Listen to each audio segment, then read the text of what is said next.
खबर उत्तर प्रदेश के आजमगढ़ जिले से है। मनरेगा रूपी भ्रष्टाचार के दानव का अंत कर बीबी की राम जी अधिनियम पारित करने के बाद भाजपा जनपद आजमगढ़ पहेली चौपाल सठियाव विकास खंड के शाहगढ़ में आयोजित की गई। मनरेगा नाम से काम नहीं होता था।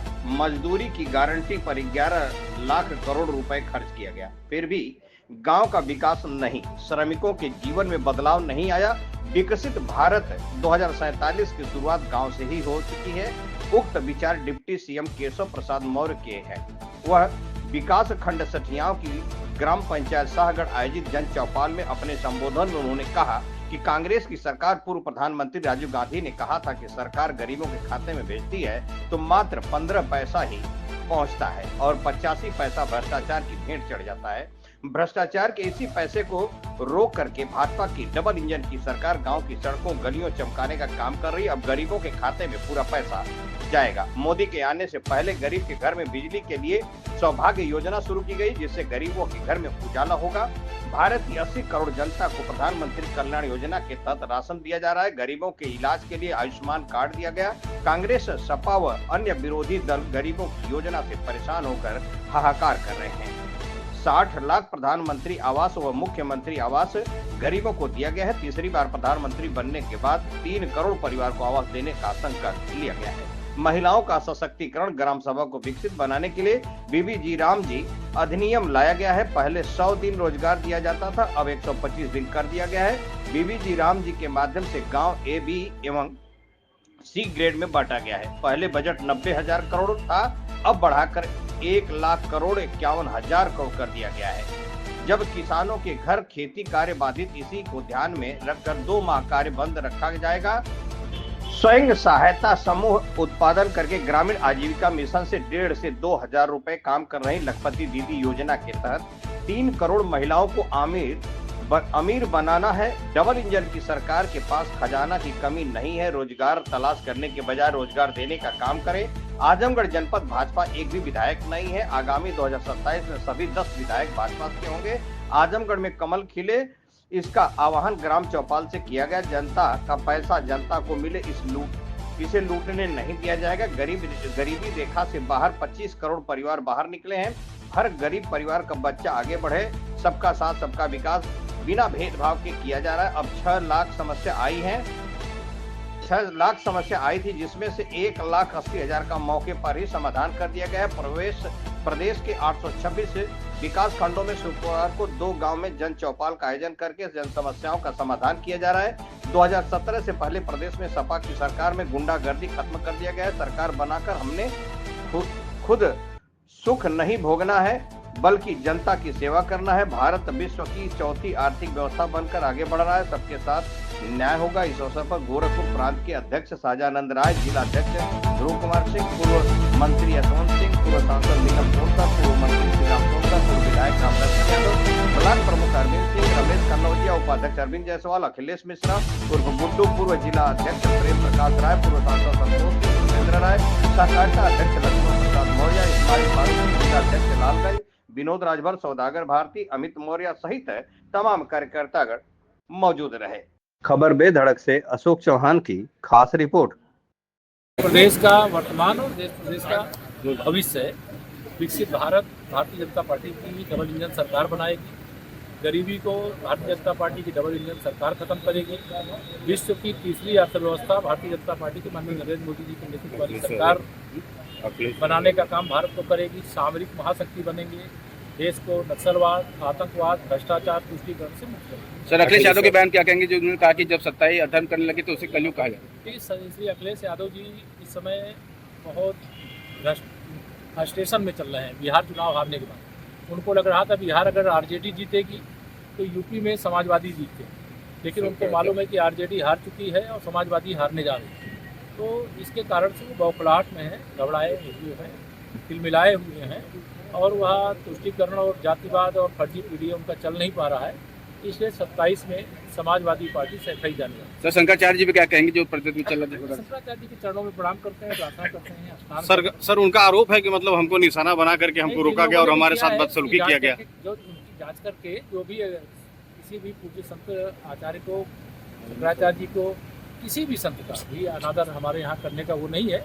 अगर कोई ऐसा किया होगा जांच करके हाँ, कार्रवाई उनके करेंगे। शिष्यों का सर बाल तक पकड़ के खींचा जा, वीडियो वायरल हो रहा है। किया है उसकी जांच करके कार्रवाई करेंगे, लेकिन अभी पहला ये है भगवान शुक्राचार्य जी के चरणों में प्रार्थना करता हूँ वो अपना जो भी विरोध है उसको समाप्त करके सर संगम स्नान सर नोएडा सर हरिहरपुर घराने में जिस प्रकार से एक्सीडेंट हरिहरपुर हुआ था, घराने में जो है प्राधिकरण द्वारा बुलडोजर से एक भाजपा कार्यकर्ता का घर भी बात गिरा हुई है, दिया उसका गया। समाधान बातचीत कर सर नोएडा एक्सीडेंट मामले में जो गाड़ी, नोएडा एक्सीडेंट मामले में सर जो पुल पे गाड़ी धंस गई थी, मौत हुई थी। घटना है वो नहीं होनी चाहिए, उसका प्रबंध रहना चाहिए, उस पर कार्रवाई की गई। उसी आलम गार्डन पर दौरे पे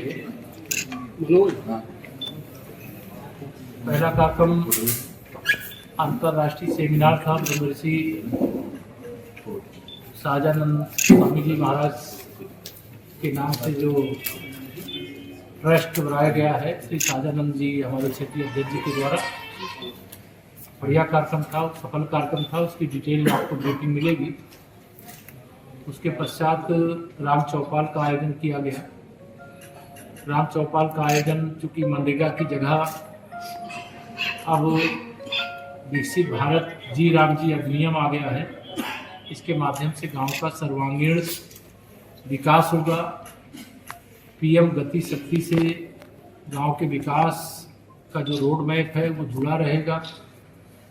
श्रमिकों का रोजगार नहीं छीनने वाला है। मनरेगा के माध्यम से जो भी मैन पावर चाहे आउटसोर्सिंग चाहे संविदा लगी हुई है उनके किसी भी दायित्व में कोई कमी नहीं की गई, न की जाएगी।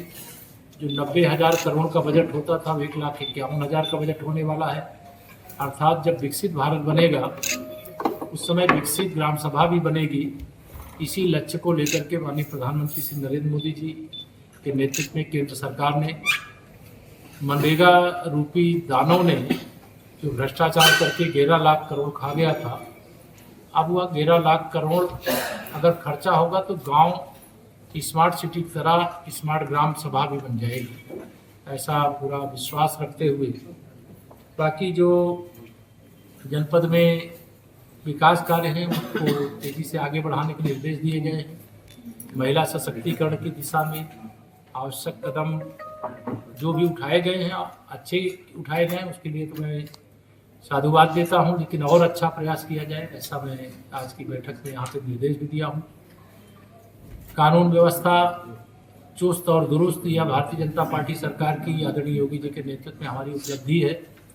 और डबल इंजन सरकार, क्योंकि हमारी डबल इंजन सरकार है, केंद्र में भी है प्रदेश में भी है, और 2047 विकसित भारत का लक्ष्य है, और उत्तर प्रदेश में 2027 के विधानसभा चुनाव होने वाले हैं। मैं ये जरूर कह सकता हूँ कि 2027 के विधानसभा चुनाव में हम लोग 2017 से भी बड़ी विजय प्राप्त करेंगे और समाजवादी पार्टी के फर्जी पीढ़ी की धज्जी उड़ेगी। उनका परिवारवाद, उनकी गुंडागर्दी, उनकी तुष्टीकरण की राजनीति अब सफल नहीं होने वाली है, और कांग्रेस उत्तर प्रदेश में कहीं उसका आता पता नहीं है। लेकिन लोकसभा चुनाव के बाद हरियाणा, महाराष्ट्र, दिल्ली प्रदेश और बिहार चुनाव जीतने के बाद मुझे कहने में कोई संकोच नहीं है कि समाजवादी पार्टी से जुड़े हुए जो लाल टोपी वाले और जालीदार टोपी वाले ये दोनों गायब हैं आजकल। तो भाजपा का ग्राफ बढ़ रहा है, जनाधार बढ़ रहा है, और बिना भेदभाव के सबका साथ सबका विकास किया जा रहा है। पश्चिम बंगाल में भी भारतीय जनता पार्टी चुनाव जीतने सर अखिलेश यादव ने कहा कि जब सत्ता ने जब जुल्म करना शुरू किया तो उसे कलयुग आ जाता है। आधार पे आप देखिए, श्री अखिलेश यादव जी बिहार चुनाव में पराजय के बाद बहुत घबराहट में हैं। उनको बिहार चुनाव के पहले लग रहा था कि बिहार में आरजेडी की सरकार आ जाएगी और उत्तर प्रदेश में समाजवादी पार्टी की सरकार आ जाएगी, लेकिन अब उनको भी पूरा विश्वास है कि 2047 तक न कांग्रेस आने वाली है, न सपा आने वाली है, न आरजेडी आने वाली है, और पश्चिम बंगाल में बची कुछ टीएमसी और तमिलनाडु से डीएमके भी जाने वाले। सर यूजीसी के लेकर सर सवर्ण समाज सर बहुत नाराज है, इसके बारे में क्या? कोई नाराज नहीं, भारतीय जनता पार्टी तमाम sir social media sir deputy CM Brajesh Pathak ने कहा है कि अगर मुसलमान भारतीय जनता पार्टी अगड़ी जाति, पिछड़ी जाति, अनुसूचित जाति की जैसे गंगा यमुना सरस्वती की त्रिवेणी है वैसे ये त्रिवेणी है। यहाँ पे सबका साथ सबका विकास, सबको सम्मान दिया जाता है। जो पीछे छूट गए हैं उनको आगे बढ़ाने के लिए जो जरूरी कदम होता है उठाया। Sir deputy CM Brajesh Pathak ने कहा कि अगर सपा को मुसलमानों का वोट न मिलेगा तो वो प्रधानी भी नहीं जीत पाएंगे। ब्रजेश जी आएंगे तो उनसे पूछना आप किस परपेज में कहें, आप किस लिए सर सवाल शंकराचार्य जी का कहना चाह रहे हैं जो वर्तमान बॉल चल रहा है शंकराचार्य जी पे, क्या शंकराचार्य जी पे जो चल रहा है। वो जो शंकराचार्य जी के चरणों में प्रणाम है, वो बढ़िया स्नान करें, उनसे प्रार्थना है और ये अभिषेक का समापन करें, ऐसे आग्रह। बस धन्यवाद। भेजा जाएगा उसको मिल जाएगा, इसलिए वो भ्रष्टाचार के रास्ते बना करके रखते हैं। आपके घर में शौचालय बनना है तो शौचालय का पैसा आपके खाते में आता है। आपका प्रधानमंत्री आवास बनना 1,20,000 रुपया के अलावा आपको 90 दिन की मजदूरी भी खाते में दी जाती है। आपके घर में यहाँ भी नहीं कितने लोग बैठे बताइए, मोदी जी के आने से पहले बहुत सारे गरीब परिवार ऐसे रहे होंगे जिनके घर में बिजली नहीं चली होगी, लेकिन मोदी जी ने कहा मैं गरीब महाराज का बेटा हूं, अगर मेरे घर में बिजली जलती है तो देश के हर गरीब के घर में बिजली जलनी चाहिए। इसके लिए उन्होंने सौभाग्य होता है।